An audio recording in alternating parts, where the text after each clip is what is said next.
C'est un réseau uniquement accessible aux femmes qui coûte à peu près 10 000 $ l'année. Figurez-vous que ce réseau de femmes a levé plus de 100 millions et que ce réseau de femmes est valorisé plus de 1,4 milliard.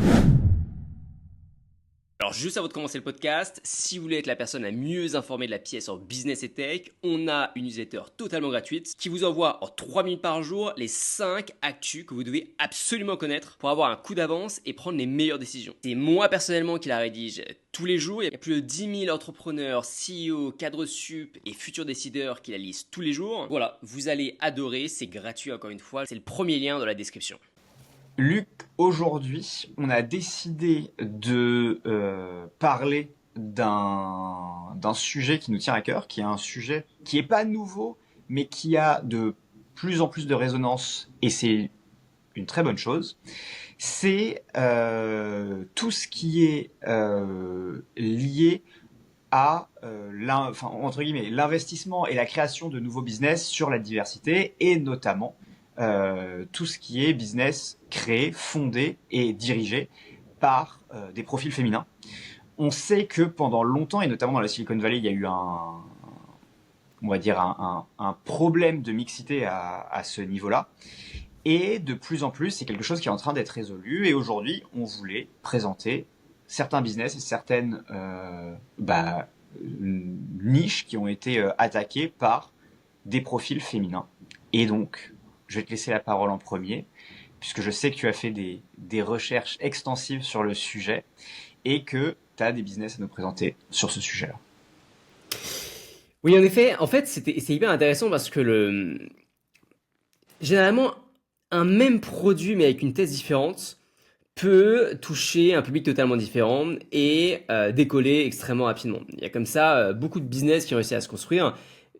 Le produit était très légèrement différent des concurrents existants qui maîtrisaient déjà le marché, mais avec une approche et surtout une cible et une thèse qui se différencient, ça a réussi à marcher. Et c'est le cas de pas mal de business en fait, qui, alors lancés par les femmes, pas toujours pour le coup, mais qui s'adressent aux femmes, Et, euh, et ce qui a été assez intéressant, c'est de voir des business qui jusqu'à il n'y a pas si longtemps était principalement réservé aux hommes, non pas parce que c'était interdit aux femmes, mais parce que la population, c'était pas forcément les plus, les plus, il n'y avait pas énormément de femmes qui faisaient partie de cette population-là, et qui aujourd'hui commencent à se lancer en ciblant spécifiquement les femmes. Alors, ce charabia, je vais vous donner un exemple concret pour illustrer ce charabia, c'est en gros des réseaux d'hommes CEO, il y en a beaucoup. Des réseaux d'hommes de C exécutives, des cadres sup, il y en a beaucoup. Non pas parce que c'était interdit aux femmes, encore une fois, pas du tout, c'était ouvert à la mixité, etc. Mais parce que jusqu'à il y a quelques années, il y avait un peu moins de femmes qui faisaient partie des cadres, très gros cadres exécutifs de très grosses boîtes, ou alors des CEO femmes de très grosses boîtes. Et il y a quelques années, je crois que ça a été lancé il y a 5 ans, il y a une femme qui a lancé Chief.com.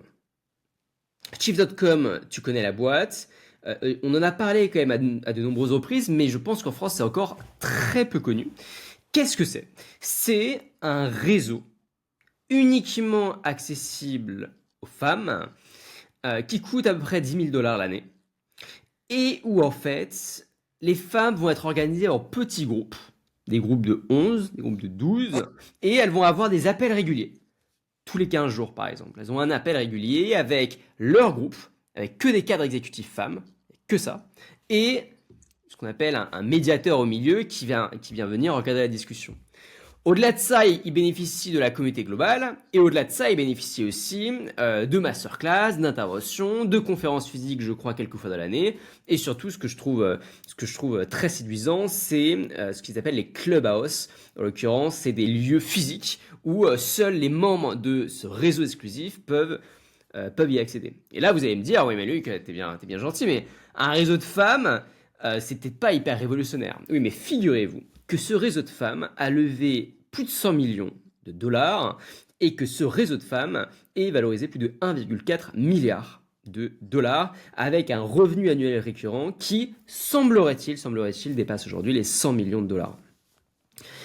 Donc c'est un gros business. C'est un très gros business, c'est une licorne. Et il y a aujourd'hui aucune autre boîte qui cible les femmes avec ce type de promesse-là qui pèse autant. Et je trouve ça hyper intéressant. Et aujourd'hui, quelque chose de cette envergure, ça n'existe pas en France. Mais c'est vrai que c'est hyper intéressant parce que, comme tu dis, non seulement de par le concept qui est pas révolutionnaire en tant que tel, mais par le volume que ça brasse, tout simplement, c'est quand même, encore une fois, on en parle souvent dans le podcast, mais dès qu'il y a une idée communautaire derrière un business, et dès qu'il y a une idée auquel on peut s'identifier, et je pense que c'est le cas pour ça, donc c'est vraiment, entre guillemets, une niche, ou en tout cas, il y a un prérequis pour y rentrer, à savoir, dans le cas présent, être une femme. Le truc incroyable, c'est que on se rend compte que ça a des croissances, mais complètement monstrueuses. Et moi, je trouve ça étrange, notamment en France, où on a beaucoup poussé l'entrepreneuriat féminin, et on voit que ça commence de plus en plus à marcher, enfin, et qu'il y a de plus en plus d'entrepreneurs, et sur les réseaux, c'est flagrant, et dans la tech, ça devient de plus en plus flagrant, et ainsi de suite.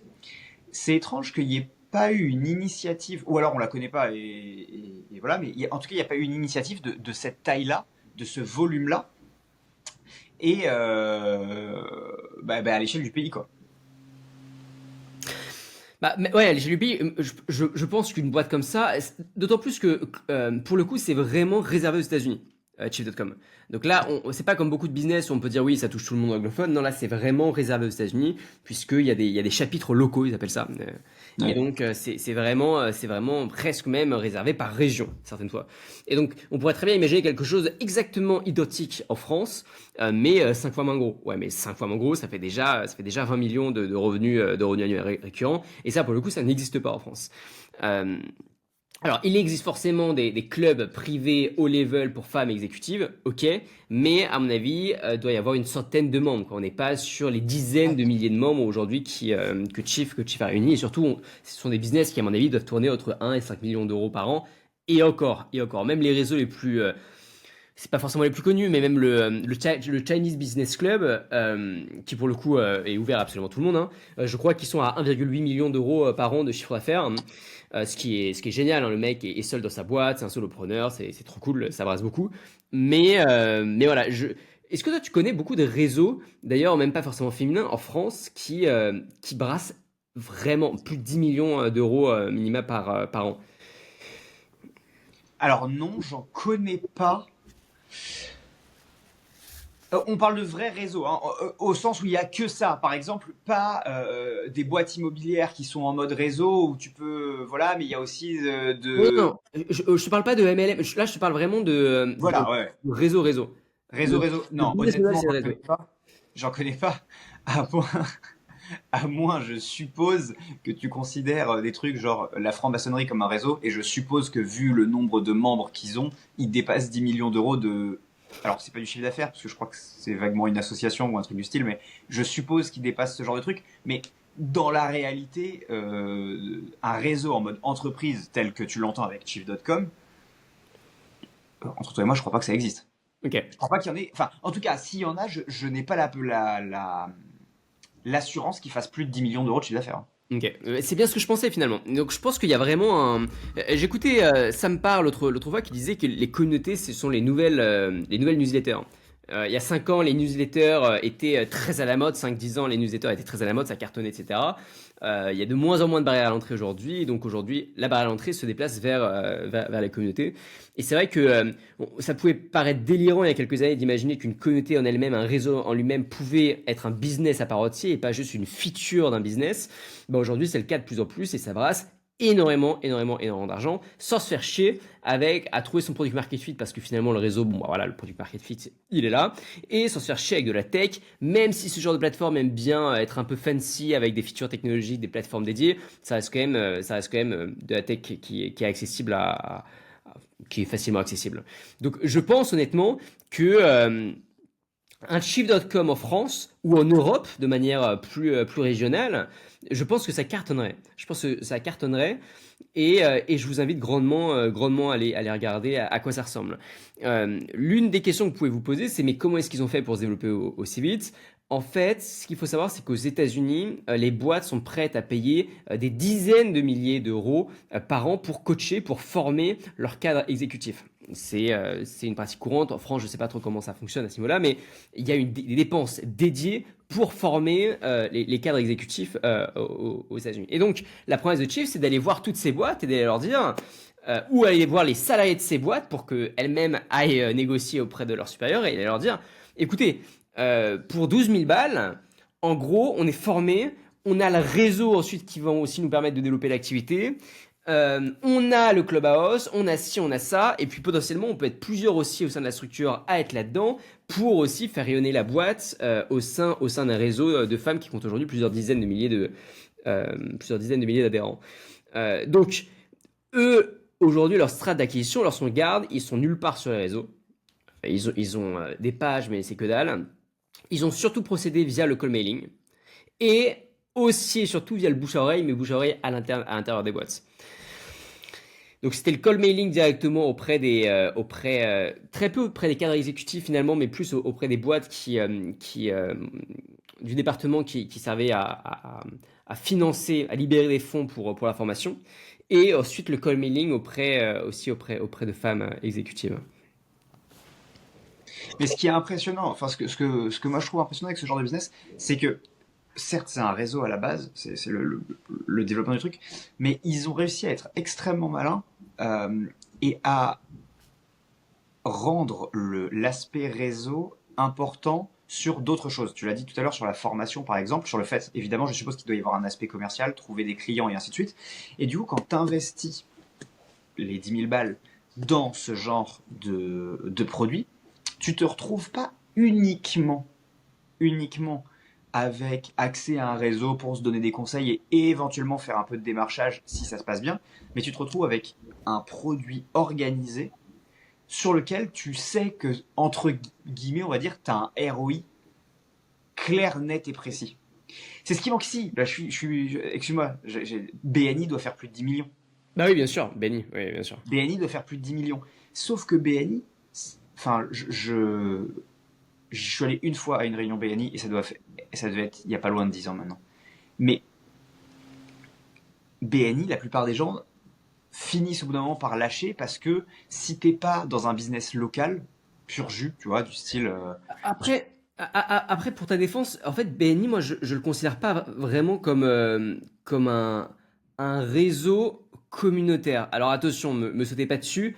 Je vois ce que c'est, j'ai participé à une session. C'est beaucoup plus un réseau d'apporteurs d'affaires et beaucoup moins un réseau communautaire où chaque personne va venir s'entraider. C'est pas un réseau d'entraide. Enfin, d'entraide au sens sans... c'est un réseau d'entraide en termes de conseils et pas forcément en termes de je vais t'apporter des clients. Et surtout, il y a BNI, c'est le plus gros réseau d'affaires du monde pour les personnes qui connaissent. Qui connaissent pas, pardon.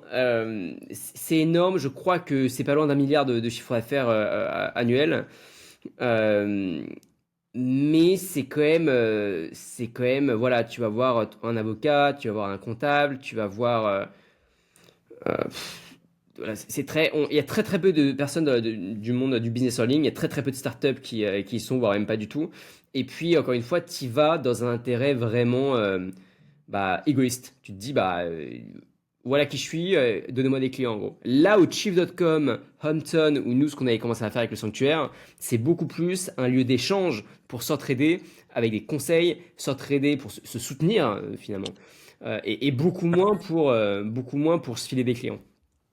Non, mais clairement. Et je pense que c'est pour ça que d'ailleurs BNI reste beaucoup sur les business tradis. C'est parce que quand tu es une startup, t'en as rien à faire que 4, 5, 6 personnes consomment ton truc. Tu vends un SaaS, tu as besoin de dizaines de milliers de personnes. Et donc tu vas pas investir du temps, de l'argent, de l'énergie et tout ça dans un BNI, alors que en fait tu dois l'investir à faire de l'ADS si tu veux, ou à faire je ne sais quoi comme technique d'acquisition qui te permettent d'avancer. Ou sponsoriser des newsletters, genre de choses. Exactement. Mais à l'inverse, par contre, en tant que CEO, que ce soit Chief.com ou Hampton ou whatever, des conseils et des bons conseils sur les problématiques que tu as besoin par des pairs qui ont connu les mêmes problématiques que toi, là, pour le coup, ça change complètement la donne. Parce que avec 5, 10 bons conseils, tu peux te retrouver à mettre en place une stratégie qui cartonne et à faire tes 2 millions d'ARR 6 mois plus tard. Parce que t'as un mec qui a un crack en ads, t'as un mec qui est un crack en sponsoring et je ne sais quoi, t'as un mec qui a un crack en product, et en fait, avec chacun 2 conseils pendant 3 semaines, ils t'ont appris ce qu'il fallait pour que t'aies un scale monstrueux. Tu vois. Ouais. Et donc, c'est pour ça que je trouve qu'aujourd'hui, et notamment pour la sphère euh, tech slash produit en ligne slash tout ça, tu vois, tu as un... Enfin, ces réseaux sont beaucoup plus qualitatifs et beaucoup plus importants que n'importe quel réseau où on dirait, bah ok, je vais te trouver 10, 15, 20 clients. Même si potentiellement tu peux trouver des clients et c'est très cool. En fait, Mais ces réseaux, c'est vraiment de l'optimisation de décision. La promesse, c'est vous allez augmenter vos décisions de 15%, allez, tu vois, grâce au conseil de pair. Et donc ouais, derrière, c'est votre business qui va, ou alors votre pôle qui va décoller. Là où BNI, c'est on va vous trouver des clients.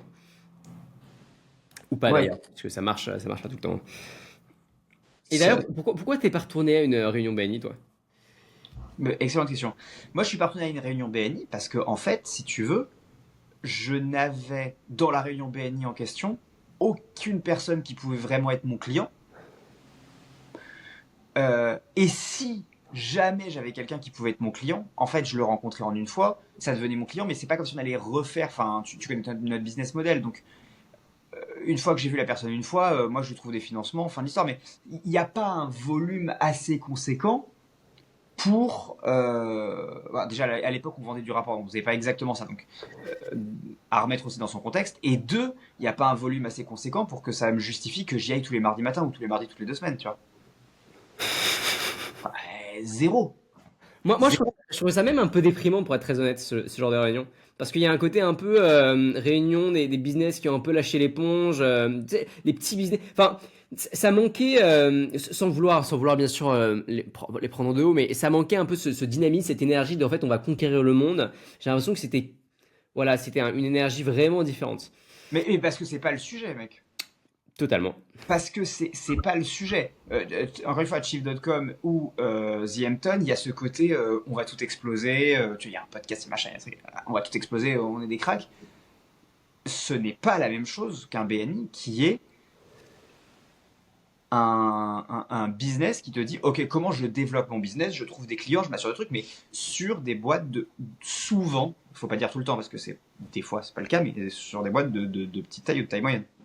Et d'ailleurs, je pense que ça reste quand même un marché qui est énorme, hein, parce que c'est vrai qu'il y a énormément de personnes, moi je me rends compte de ça avec mes parents qui sont avocats, qui en fait ne savent pas faire d'acquisition, ne savent pas faire de distribution, mais même le niveau le plus bêta, quoi. Bien sûr. Et, euh, et c'est vrai que ce type de groupe-là permet de cibler toute cette frange de la population qui ne veulent pas créer des billions de dollars compagnie, qui veulent juste avoir un, 2, 3 nouveaux clients par mois.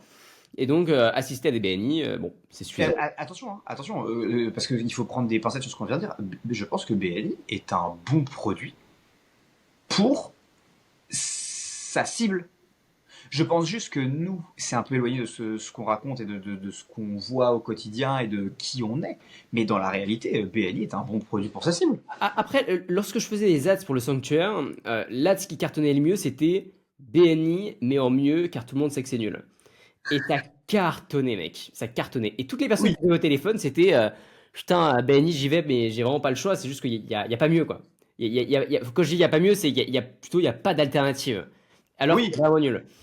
oui, mais bon, il faut quand même, qu'on le veuille ou non, Mais il il faut faut des quand même sous. faire un milliard de CA et dans le monde, hein, je Ouais, suppose. c'est une franchise, hein. Enfin, c'est pas. Ça n'a Ouais, pas de ouais, bon mais dans la ligne. en cumulé, je suppose Oui, que. oui, oui. Et ben voilà, et donc il y a quand même, qu'on le veuille ou non, il y a quand même à la fois un marché et il doit y avoir sur ce marché une majorité de gens assez contents pour continuer à Oui. le consommer. Ça ne veut pas dire qu'il n'y a pas de meilleures alternatives, ça veut dire que les mecs sont assez contents à minima pour faire le truc. Deuxième idée? Deuxième idée. Deuxième idée, moi je voulais faire une idée assez large qui est enfin, je l'ai évoqué en intro, mais un truc que je connais assez bien, qui est les fonds de VC spécialisés pour tout ce qui est projet porté par équipe majoritairement féminine. Pourquoi projet porté par équipe majoritairement féminine? C'est parce que ces fonds de VC là ne bloquent pas si dans l'équipe fondatrice il y a un mec. Tu vois, le truc c'est pas voilà, il peut y avoir un mec, mais il faut que la CEO soit une femme et que la majorité de l'équipe de direction soit des femmes. Et là, c'était le point qui me tenait assez à cœur, c'est dans la Silicon Valley, pendant des dizaines d'années, ça a quand même été un écosystème majoritairement masculin. Ah, je sais plus combien, mais un truc genre 87%. Enfin, les chiffres étaient délirants. Faudrait les retrouver exactement, mais les chiffres étaient complètement délirants. Cet écosystème, on voit qu'il est en train de se transformer. Et on voit qu'il y a de plus en plus de femmes fondatrices qui ont des résultats qui sont honnêtement exceptionnels.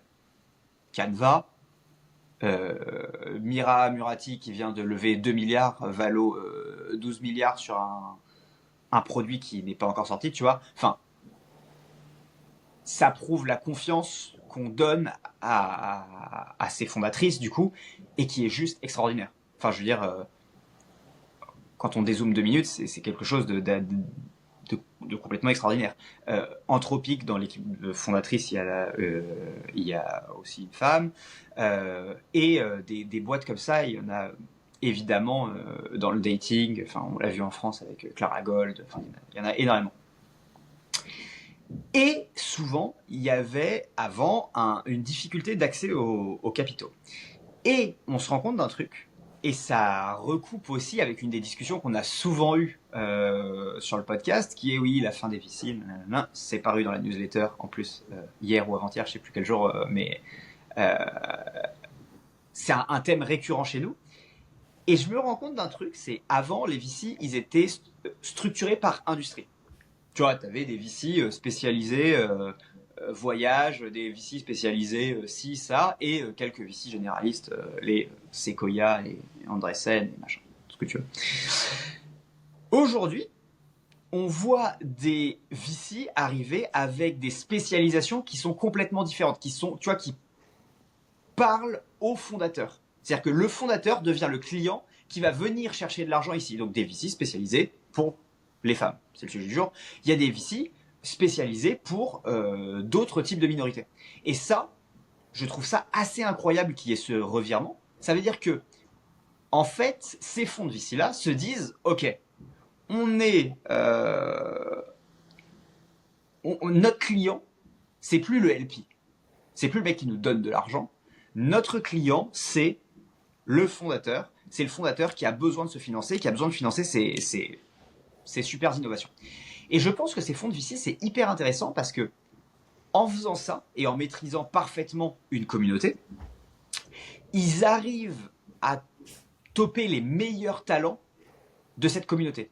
Parce que il y a de grandes chances que si on te dit, même si tu es un VC de tiers 2, tiers 3, tu vois, tu es beaucoup moins connu qu'un Sequoia ou un Andreessen, la personne, et notamment dans le cas présent, une femme qui a pour ambition de développer sa startup, se dit que, tu vois, elle aura potentiellement un allié, quelqu'un qui comprend ses problématiques, quelqu'un qui va avoir envie de la soutenir, quelqu'un qui va avoir envie de la faire briller plus que de récupérer juste du fric sur une startup. Et donc ce marketing-là est, d'après moi, hyper important pour récupérer des top talents. Et ça, je trouve que c'est un shift qui est hyper intéressant et qui pourrait permettre, et je pense que ce shift-là, il marche pour les fonds de VC, mais il marche pour plein d'autres trucs, c'est un shift qui pourrait permettre à plein de boîtes qu'on pourrait qualifier de proches de boîtes de services. Le VC, quelque part, c'est un peu du service financier, mais ça pourrait être la même chose avec des agences de com, avec, tu vois, tout ce genre de choses. Et donc, s'attacher les services d'une communauté.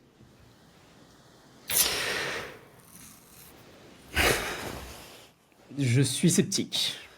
En fait, je suis sceptique parce que quand tu regardes aujourd'hui, moi, les entrepreneuses qui m'inspirent le plus, Clara Gold notamment, en France, Ouais. en fait, elles s'en fichent totalement d'être sous l'étiquette femme entrepreneur. Elles en ont rien à faire, hein, franchement. Et je pense que je sais pas à quel point c'est si smart de créer des fonds de VC pour femmes, alors qu'en fait, à la fin de la journée, un VC, alors forcément, il y a du machisme dans certains VC, etc. Enfin, mais un VC intelligent, c'est un VC qui veut faire de l'argent. Point final. Point final. Et un VC intelligent qui voit une femme intelligente, il va pas se dire c'est une femme, j'investis pas. Ou j'investis peu. Ou si, ou ça, tu vois. Donc, je sais pas à quel point, finalement,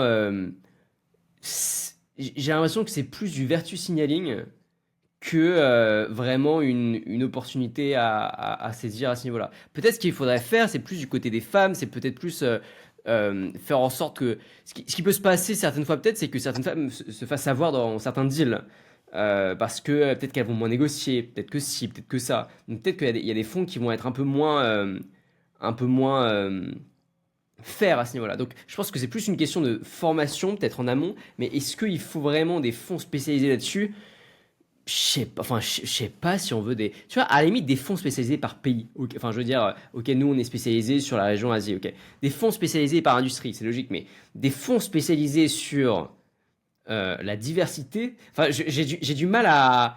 À part pour leur permettre d'accéder plus facilement à des fonds, mais encore une fois, je veux dire, un fonds intelligent, c'est un fonds qui veut faire de l'argent, donc ce serait juste débile de se priver d'un pot de la population qui est remarquable.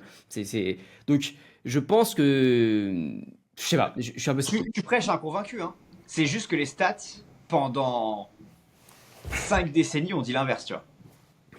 5 C'est-à-dire, décennies, un peu, mais ils ont dit quoi? ben, elles disent, les stats prouvaient qu'il y avait beaucoup moins d'investissement, que ce soit en volume. Ça, tu peux l'expliquer par il y avait moins de founders femmes pendant longtemps, mais en volume par deal aussi. Mais alors, malheureusement, en fait, ces stats, enfin, ne veulent pas dire grand-chose parce que, enfin, je crois, parce que comme tu le dis, si ça se trouve, il y a beaucoup moins de femmes qui veulent entreprendre, et puis derrière, si ça se trouve, il y a beaucoup moins de femmes qui veulent créer des startups qui nécessitent aussi des fonds énormes. Et c'est en train de changer d'ailleurs, je dis pas le contraire, mais est-ce que, En fait, je me dis, mon analyse, si tu veux, est la suivante. C'est de dire, a priori, qu'on le veuille ou non, il y avait quand même un problème de. Alors, est-ce que c'est un problème d'incentive, un problème comment dire, d'envie de faire ça, enfin un problème, du coup c'est pas un problème, mais le fait qu'il y ait envie ou pas de faire ça. Et en fait, si tu veux, je trouve que ce genre d'initiative, je suis d'accord avec toi, un VC intelligent, il devrait pas, il en a rien à faire de qui est en face de lui, théoriquement, enfin il n'a rien à faire à partir du moment où la personne est normale, enfin n'est pas un escroc ou je sais pas quoi, il prend le deal parce que le deal il est smart, il va gagner de l'argent, c'est un bon produit, c'est une bonne boîte, elle est bien montée, peu importe, il fait le truc. Ok. Maintenant, s'il y avait un blocage, et il semblerait que beaucoup, tu vois, et alors c'est moins le cas aujourd'hui, mais pré-Covid, beaucoup s'en plaignaient, c'est qu'il y avait quand même, et que du coup ce genre d'initiative a vu le jour, c'est que, a priori, il y avait un problème à régler. Et peut-être que c'est qu'un état, tu vois, transitoire. Peut-être qu'il fallait ce genre d'initiative pour faire prendre conscience à certains qui avaient peut-être des blocages ou peu importe. Et peut-être ce sont, entre guillemets, on pourrait dire des mecs ou des VC qui étaient un peu débiles, enfin, ou qui n'étaient pas de bons VC. Ok, mais ces initiatives ont quand même permis d'inverser, enfin, je dis pas que c'est la seule chose qui a permis d'inverser les stats, je dis que ça a été plutôt bénéfique pour l'écosystème parce que ça a fait prendre conscience que il fallait il fallait intervenir là-dessus. Après, est-ce qu'on tombe dans le virtue signaling? Peut-être. Peut-être. Et peut-être qu'ils en jouent beaucoup plus que ce qu'ils devraient. Là-dessus, je suis d'accord avec toi. C'est difficile de savoir, tu vois. En fait, le seul avantage que je vois à ça, c'est que peut-être, et encore, mais peut-être que ça va attirer plus de femmes vers ces fonds, et donc c'est juste le deal flow qui va augmenter. C'était mon point, hein. Ok, ok, ok. C'était Mais, mon point. mais- C'était de mais même dire. ça, même ça, tu vois, encore une fois, Clara Gold, ça ne représente pas toutes les femmes entrepreneuses, hein, mais elle, au contraire, elle refuse toutes les conférences femmes entrepreneuses. Elle le dit clairement sur LinkedIn, sur YouTube. Elle refuse tout ça, mais par principe. Elle dit, mais en fait, invitez-moi parce que je suis un entrepreneur ou une entrepreneuse, mais ne m'invitez pas parce que je suis une femme. Ouais. Invitez-moi pour ce que je construis, pour ce que je dis, pour mes idées, mais pas pour ça. Donc peut-être aussi que tu te prives de certaines femmes qui réfléchissent comme ça et qui construisent des choses absolument incroyables.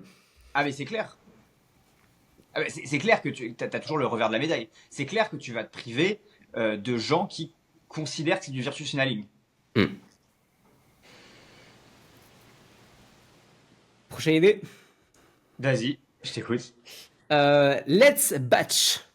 Est-ce que tu connais? Pas du tout. Alors, Let's Batch, il surfe sur une tendance qui est en train d'exploser, c'est celle de la célébration d'événements. Donc, tu célèbres exemple, la pendaison de crémaillère, pardon. C'est une célébration. Par exemple, enterrement de vie de jeune fille, de vie de garçon, c'est une célébration. Par exemple, tu finis tes études, tu fais une célébration. Aux États-Unis, c'est un truc qui cartonne, ça, à la fin des études. Et de plus en plus à la fin aussi de ce qui s'appelle le college. Juste après ça, pas juste après les études supérieures, mais juste après le collège, de plus en plus de célébrations arrivent. Et donc c'est vraiment quelque chose qui décolle pour le coup. J'ai l'impression que le business, le marché de la célébration aux États-Unis est en train de décoller. Je ne connais pas encore bien les chiffres en France, mais il semblerait que ce soit une industrie à 50 milliards de dollars. Donc c'est une boîte qui en fait tout simplement est une marketplace d'expérience locale. En gros. Et donc ça va être, on va faire en sorte de vous offrir la meilleure célébration possible, que ce soit dans des yachts, que ce soit des fêtes dans des bus, que ce soit en invitant un chef privé pour vous, etc., etc.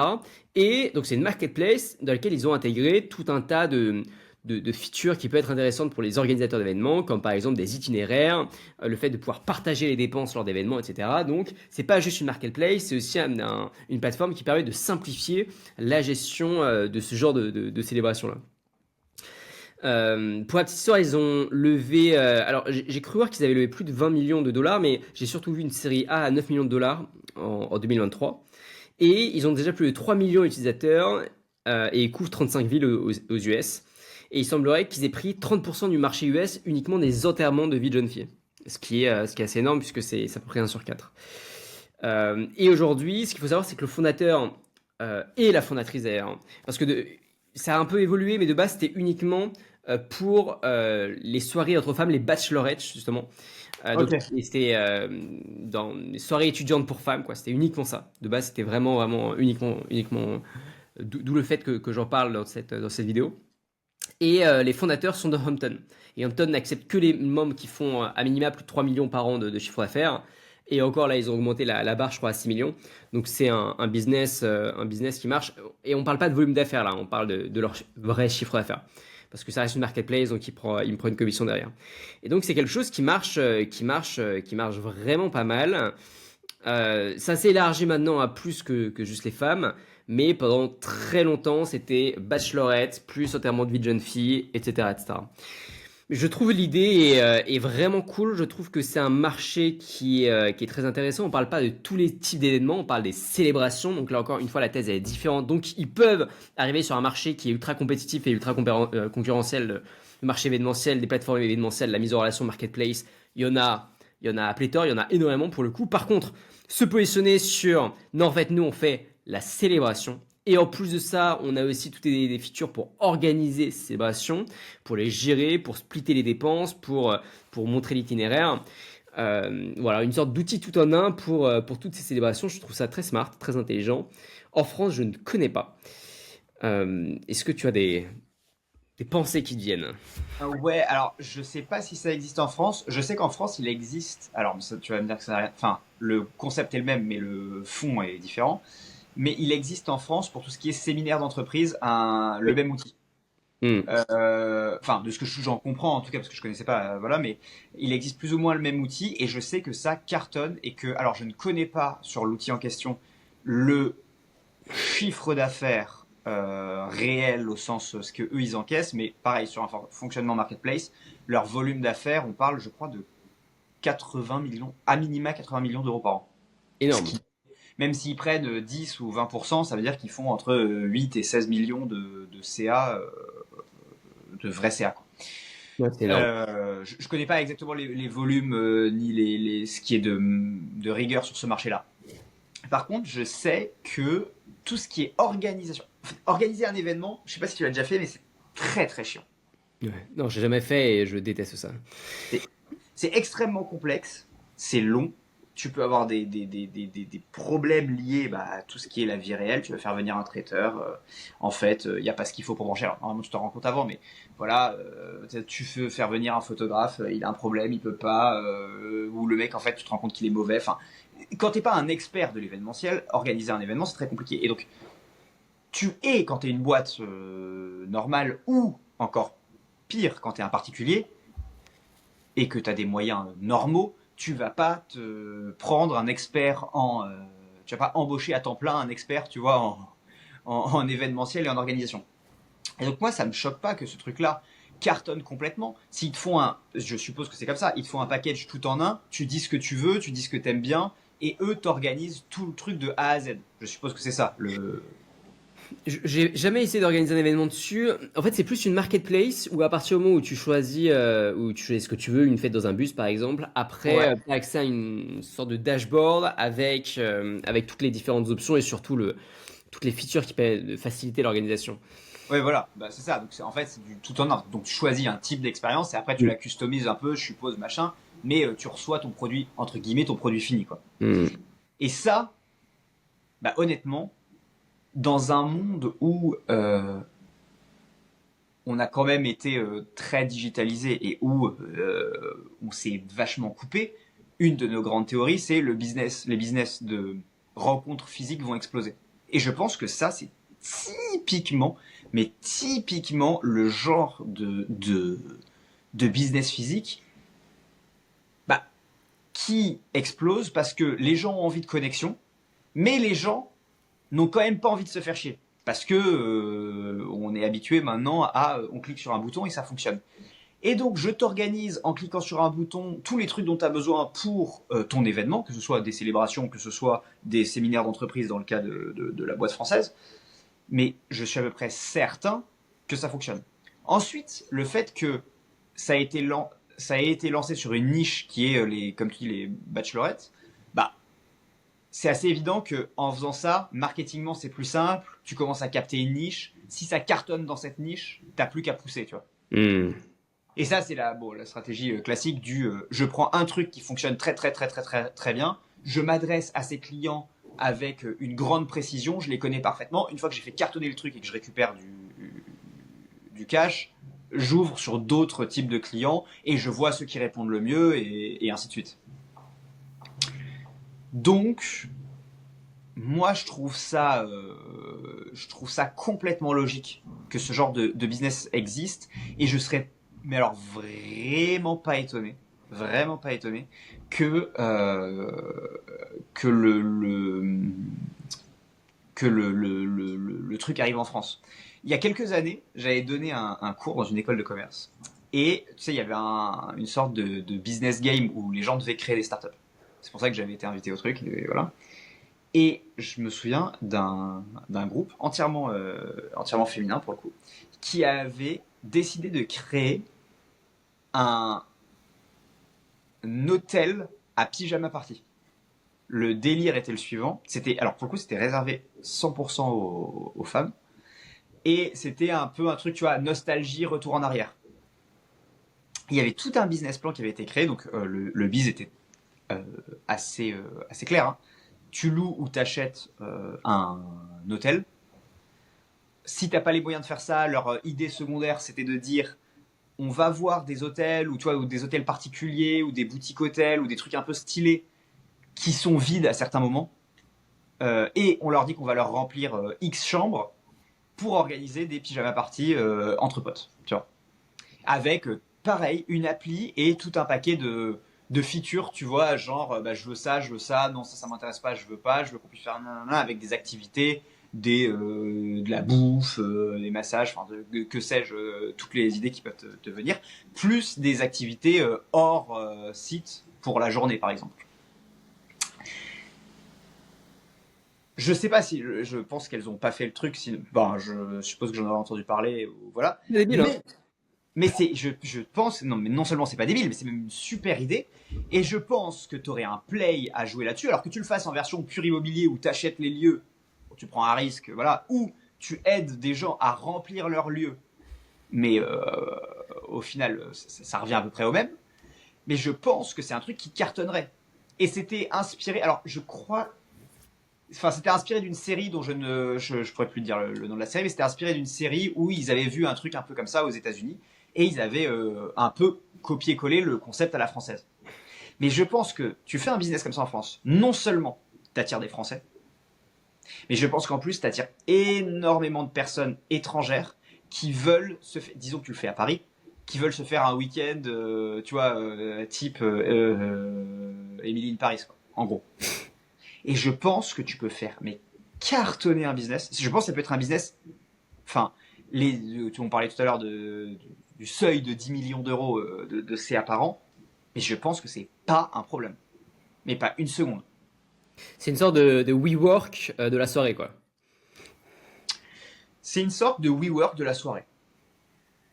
Alors, et eux, ils avaient, encore une fois, spécifié que c'était un truc qui visait une communauté de femmes qui avaient entre 15 et jusqu'à 35 ans. Ok. Pas que tu puisses pas le consommer après, mais ils avaient jugé dans leur BP que ce qui était probablement leur futur consommateur, c'était cette catégorie-là. Et je pense que ce business, qui du coup n'a jamais vu le jour à date, à ma connaissance encore une fois, est un business que, enfin, si quelqu'un veut le reprendre, et ça m'étonne d'ailleurs que, tu vois, peut-être tu vois, des founders influenceurs, peu importe, hein, là pour le coup, homme ou femme, mais avec des concepts différents, et peu importe, mais n'aient pas repris quelque chose comme ça, attaché ça à leur image, et dégommer le truc, tu vois. T'imagines Lena Situation ou Squeezie ou je ne sais quoi, chacun avec leur concept évidemment, qui achètent un hôtel à Paris, un hôtel à Marseille, un hôtel à Bordeaux, ils peuvent le faire. Hein. Et ils organisent des soirées pour compte de tiers sur leurs thèmes respectifs. Le truc, il est plein le lendemain. Je mets ma main à couper. Ouais, je suis Je mets d'accord. ma main à couper. Et d'un point de vue immobilier, ce serait rentable ou pas si on louait que la nuit Ça dépend du pricing. Je me souviens plus, pour être honnête, je me souviens plus du pricing qui était proposé à l'époque. Ok. Mais oui, c'est rentable. Enfin, c'est rentable à partir du moment où tu as du volume. Ce qui rend un hôtel rentable, c'est pas tant le. Enfin, évidemment, c'est le prix de la chambre, mais c'est la fréquence de consommation. En fait, pour savoir si un hôtel est rentable ou pas, tu regardes combien de nuits sont occupées par chambre en moyenne et le prix auquel tu as réussi à les vendre. C'est pour ça que tu te rendras compte que quand un hôtel n'est pas, tu sais, quelques heures avant, tu sais qu'une chambre est pas prise, souvent elle arrive sur Booking avec des réductions de malades mentaux. Elle est à 60 balles, tu vois. Je sais plus où c'était. Enfin, je suis allé au Pérou là récemment. Et au Pérou, il y avait une nuit qu'on a dû réserver un peu en crash. Et on a eu un 5 étoiles. Je crois que le prix de la chambre, c'était entre 500 et 600 dollars. On l'a eu pour 60 dollars 2 heures avant. Parce que, en fait, personne n'en voulait et vaut mieux remplir que le fait que ce soit vide. Hmm. Donc, pourquoi je te dis ça? C'est parce que pour que ce soit rentable, il faut quand même que tu aies un certain volume. Maintenant, si tu fais payer très très cher l'expérience, mais il y a quand même une limite à mon avis, enfin, tu vois, à ce que tu peux faire payer. Mais si tu fais payer très cher l'expérience, et que tu te gaves sur les services annexes, potentiellement, tu as besoin d'un peu moins de volume. Autre truc, t'as pas besoin d'un vrai hôtel. Au sens licence hôtelière et tout le bordel, voilà. Tu peux juste avoir une très belle maison ou un très très bel appart dans Paris. Et du coup, le prix d'achat de l'immobilier, ton prix d'entrée, il est quand même moins élevé. Puis tu as besoin de moins de staff, puis tu as besoin de moins de machin. Donc d'un point de vue immobilier, je pense que ça peut devenir rentable. C'est juste que il faut trouver le bon actif que tu peux rentabiliser avec un. Il faut que l'actif soit assez stylé pour que les gens se disent ok, je suis prêt à claquer peut-être 1500 ou 2000 ou 3000 euros pour ma soirée. Donc ça me fait cher la nuit, même si tu dors à 10 peut-être, tu vois, ça reste 300 balles la nuit, méga cher. Mais il faut pas que ce soit un actif tellement luxe que tu peux jamais le rentabiliser. Parce que sinon, bah, c'est juste, en fait, tu fais de l'immobilier de luxe dans lequel bah, les gens ont l'habitude de payer des trucs très chers. Mais là, tu t'adresses à une toute petite catégorie. Et t'es plus du tout sur un business mainstream. Hmm. Donc d'un point de vue immobilier, oui, faut juste être bon sur l'actif que tu choisis. Je pense qu'à Paris, ça pose aucun problème. Parce que tu auras des gens de partout. Tu auras des Chinois, tu auras des Américains, tu auras des Anglais, tu auras des mecs qui vont venir du monde entier. Enfin, et qui vont éventuellement adhérer au concept et se dire je vais me faire tu vois, une soirée à la française. Tu pourrais créer tout un univers autour de ça. Hmm. Mais t'es plus trop sur un game. Pour être honnête, t'es quand même plus trop sur un game immobilier. Dans la réalité, t'es sur un game marketing qui doit juste combler ton immobilier. Et storytelling aussi pour augmenter les prix.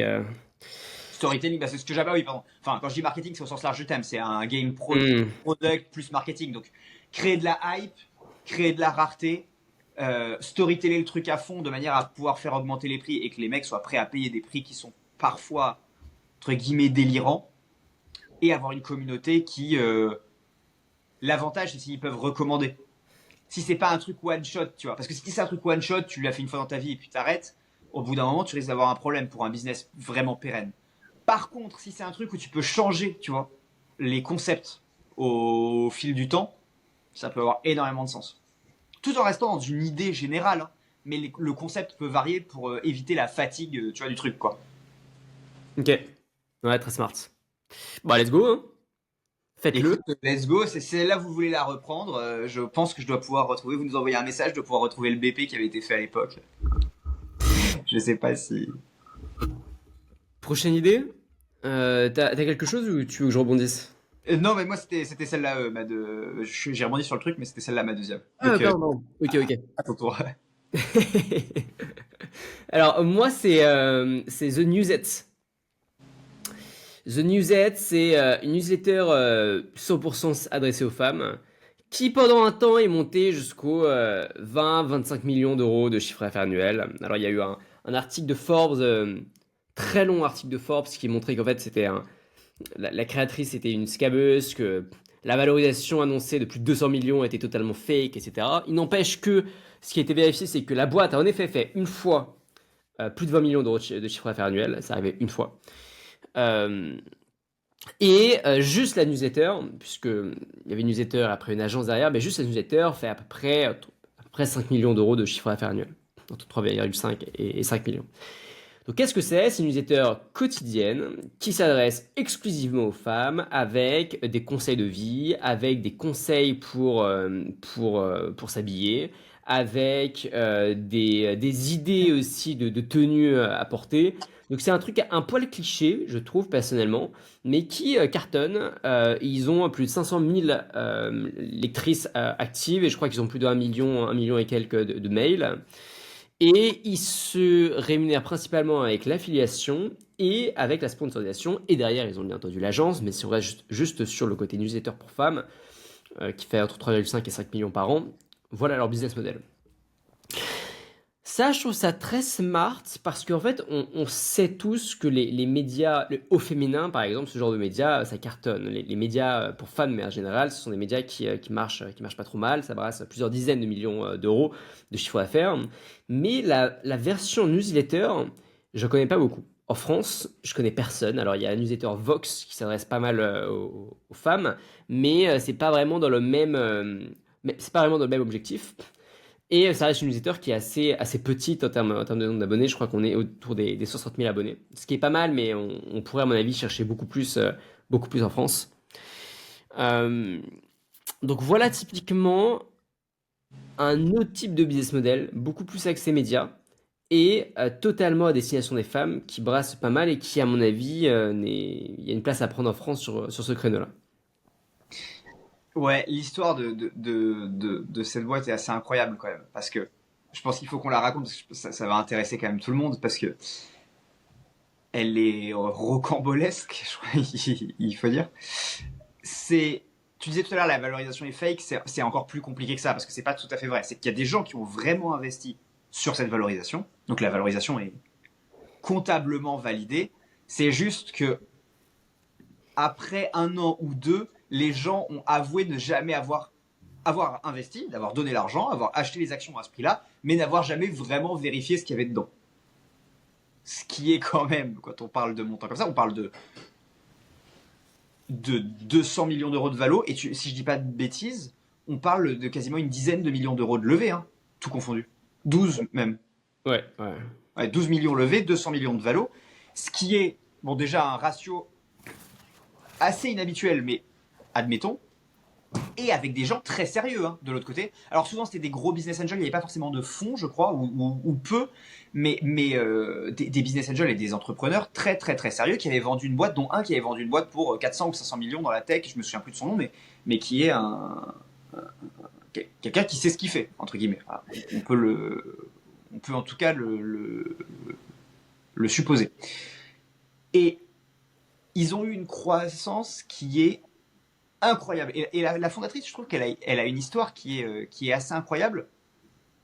Elle s'est même associée récemment, enfin récemment, au bout de quelques années, elle s'est associée avec Selena Gomez, si je dis pas de bêtises, pour créer une boîte sur comment dire, la santé mentale des femmes, entre guillemets. Le mental des femmes, jeunes femmes, ouais. Ça Ouais, s'appelle exactement. Wondermind. Elle. Où elle avait elle aussi un réseau d'influence extrêmement, un peu à la chief.com, mais là à titre perso, mais chez beaucoup de cadres féminins, il y a eu énormément d'entraide, et encore une fois c'est un super truc, il y a eu énormément d'entraide, et on s'est rendu compte que, enfin, et en fait l'affaire est toujours en suspens. Dans la réalité, on dit que c'est un peu du scam et tout ça, mais on sait pas, l'affaire est en suspens. Ils ont vachement exagéré leurs chiffres sur les dernières années, mais ça a été vrai à un moment, et la courbe de croissance reste assez stratosphérique quand même. Enfin, En notamment. fait, ils ont, en effet, au niveau des chiffres, ils ont atteint ça une fois, mais c'est un peu comme tous les entrepreneurs, c'est-à-dire qu'ils ont atteint une fois un chiffre, ils disent que c'est bon, c'est le revenu mensuel, tout le temps on entend la même chose. La Valo aussi, bon, la Valo aujourd'hui n'est plus tout ce qu'elle était, puisque l'agence a fermé en plus depuis, donc les chiffres d'affaires sont forcément effondrés, donc la Valo s'est forcément effondrée. L'histoire avec Selena Gomez, à ce qui paraît, ça a fait les gros titres, sauf que Selena Gomez est sortie de la voiture parce qu'il paraît la relation était vraiment toxique, c'était très très compliqué de bosser ensemble. Et les salariés aussi, alors que la fondatrice quand même prônait des valeurs humaines, un management pas du tout, enfin très, très humain, à ce qui paraît était assez toxique. Et donc les salariés se sont aussi donnés à cœur joie pour la descendre. Il n'empêche qu'elle a quand même réussi à monter seule une boîte qui fait à minima aujourd'hui 5 millions par an de chiffre d'affaires, a ensuite lancé Wondermine et encore derrière. Alors je sais pas trop où est-ce que ça en est pour être très honnête, mais je crois qu'ils sont associés avec une très grosse banque d'affaires. Je crois que c'est JP Morgan, si je dis pas de bêtises, pour lancer un nouveau média financier à destination des femmes cette fois-ci. Et c'est une association directement avec une grosse banque. Donc là encore, attention à prendre avec des pincettes parce qu'il y a l'effet d'annonce de maintenant on est habitué avec cette femme. Comment elle s'appelle déjà? Je connaissais son nom. C'est une Latina. Et elle s'appelle. Alors, la newsletter, c'est The Newsets. Daniela Pearson. Voilà, Daniela Pearson. Exactement, Daniela Pearson. Donc, on est habitué quand même avec Daniela Pearson aux effets d'annonce et qui ensuite ne donne pas grand-chose ou s'étiole. Mais il semblerait quand même qu'il y ait ce troisième projet qui arrive et qui aussi lui permettrait de toucher encore plus de personnes et potentiellement d'aider encore plus de personnes. Donc voilà, l'histoire est quand même super intéressante. Parce que c'est quand même une femme qui a réussi à créer ça de nulle part, sans rien. Elle a levé des fonds, mais bien plus tard, euh, elle avait déjà atteint un certain succès. Et puis derrière, a gagné suffisamment de prestige, d'influence pour s'associer avec des cadors de l'industrie musicale et même du coup des cadors de l'industrie bancaire. Donc félicitations à elle. Et j'allais te dire, on en parlait en off il y a quelques semaines, mais finalement, est-ce que c'est pas on est obligé en tant qu'entrepreneur finalement d'obéir à la réalité, d'obéir certaines fois les chiffres, ne serait-ce que pour se créer une image, attirer encore plus d'opportunités et se développer. C'est peut-être très triste, mais c'est le fameux fake it until you make it qui a quand même donné de très beaux succès, de très beaux échecs aussi, même des casse-prison pour certaines fondatrices, pour certains fondateurs aussi, mais je pense notamment à la femme qui a derrière Theranos. Theranos, ouais, bien sûr. Theranos, voilà. Mais, euh, mais ça permet aussi d'ouvrir pas mal de portes. Bien sûr, non mais de toute façon, tout le monde tente, notamment au début, le fake it until you make it. Et à minima, même si tu le fais pas, tout le monde a tendance à donner les news positives, donner un peu moins vite et un peu moins précisément les news négatives. Enfin, je veux dire, et surtout de manière publique, je connais enfin tu vois, aucun entrepreneur quand il y a quelque chose qui va pas. Le première chose qu'il fait, c'est le dire, le balancer, et voilà. Alors que quand il signe un contrat à 5 millions, la première chose qu'il fait, c'est l'écrire partout sur LinkedIn et le dire sur Insta ou je ne sais où. C'est Ouais. normal, c'est la nature humaine, mais tu peux dézoomer le truc et te dire que dans ta vie de tous les jours, quand tu réussis un truc, t'es trop content, t'en parles à tout le monde. Quand, j'en sais rien, t'as mal au genou, et bah t'évites d'en parler, voilà, autour de toi parce que tu te dis, bah, enfin, tu vois, je garde ça pour moi, quoi. Ou quand t'as un problème dans ton couple, t'évites d'en parler. Ou quand t'as un problème avec ta famille, bah t'évites. C'est pas le premier truc dont tu parles aux gens que tu rencontres. Alors que si tout va bien, tu viens de te marier ou d'être papa, et ben oui, t'en parles à tout le monde. Tu vois. Hmm. C'est la nature humaine, c'est normal. Donc voilà, je pense qu'il y a un créneau là-dessus.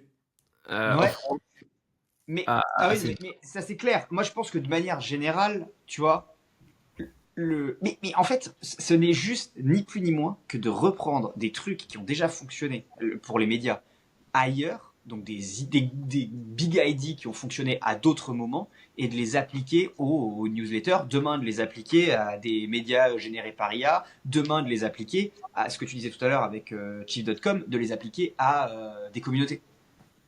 Et en fait, si on regarde bien, et j'écoutais l'autre jour une vidéo assez intéressante sur la mort d'Hollywood. ok. Alors, je suis pas sûr que le mec ait raison, j'en sais rien si c'est vrai ou pas. Il expliquait pourquoi l'industrie créative était en train de se détériorer.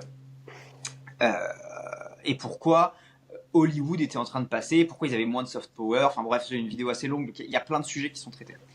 Mais il expliquait un truc aussi, c'est qu'avant, la culture populaire était extrêmement partagée. C'est-à-dire que quand il y avait X films qui sortaient par an, on va dire, je sais pas, 50 films qui sortaient par an, tout le monde avait vu Star Wars, Le Seigneur des Anneaux et Jurassic Park.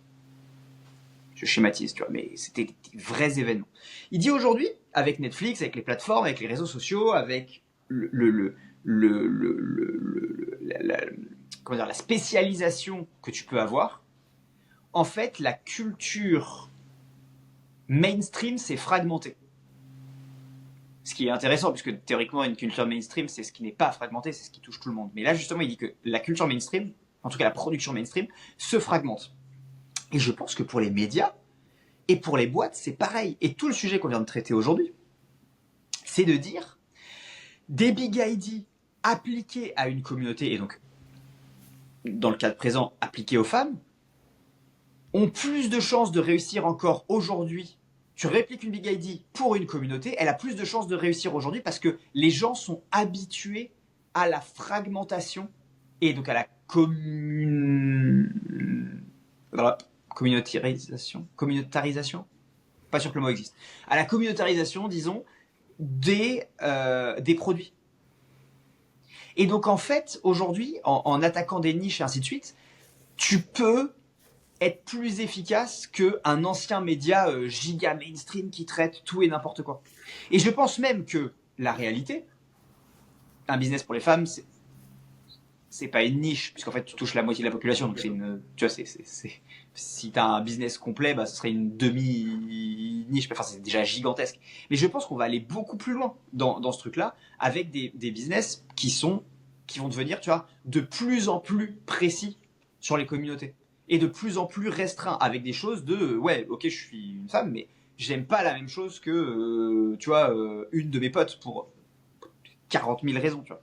Et donc je pense que petit à petit, tu vois, on va descendre dans ces communautés et pour avoir l'expérience, en fait, et l'IA, ça pousse à ça. Enfin, je pense en tout cas, des expériences qui sont de plus en plus proches de l'expérience que je veux recevoir. Tu vois ce que je veux dire? C'est-à-dire que même si tu sais pas exactement ce que tu veux et que tu es en mode découverte, le média et la production de contenu va de plus en plus se rapprocher de ce que toi tu as envie. Ce qui philosophiquement implique deux choses. Un truc très positif qui est, bah, on va enfin donner aux gens exactement ce qu'ils ont envie d'entendre. Ce qui implique un truc négatif qui est, les gens risquent de s'enfermer dans des bulles de contenu qui leur conviennent parfaitement et ne pas regarder ce qu'il y a hors de leur contenu. Et donc tu perds un peu du débat national et de l'art pour l'art, tu vois, au sens de, bah si je crée, enfin, bon, dans le média c'est vrai, et dans Hollywood c'est encore autre chose, mais je crée des films parce que j'estime qu'ils sont intrinsèquement beaux et bons, tu vois, l'art, tu vois, qui transcende tout, quoi.